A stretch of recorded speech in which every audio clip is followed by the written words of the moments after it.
Kaboul, année zéro. Après plusieurs jours d'attente, nous venons finalement d'atterrir dans la capitale afghane. Une semaine, jour pour jour, après la chute du pays, désormais aux mains des talibans, au terme d'une offensive de quelques semaines seulement.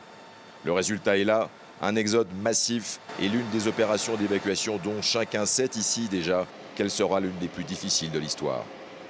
Il y a des milliers de candidats à l'exil, des Afghans que l'on peut voir sur le tarmac. Ça et là, nous venons d'atterrir à Kaboul. Et tout autour de l'enceinte de cet aéroport, eh bien, des milliers de candidats à l'exil, d'Afghans bloqués à la porte nord de cet aéroport, qui sont agglutinés. Et puis, cette énorme pression sécuritaire des forces talibanes qui sont en train de mettre une énorme pression tout autour de cet aéroport, puisqu'ils l'encerclent. Et Kaboul, on le sait, dont on va fêter la première semaine avec l'arrivée des talibans ou le grand retour de ces nouveaux talibans au pouvoir en Afghanistan.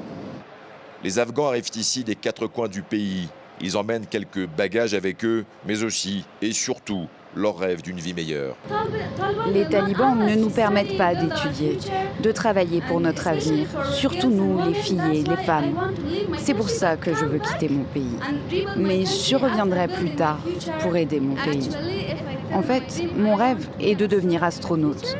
L'Afghanistan n'a jamais eu de femme astronaute auparavant et je veux rendre fier mon pays. Le pays et ses millions d'habitants viennent donc de basculer dans l'inconnu. Un inconnu sous la coupe des talibans et vers la création de l'Émirat islamique d'Afghanistan. L'aéroport de Kaboul est le dernier sanctuaire sécurisé pour des milliers de réfugiés.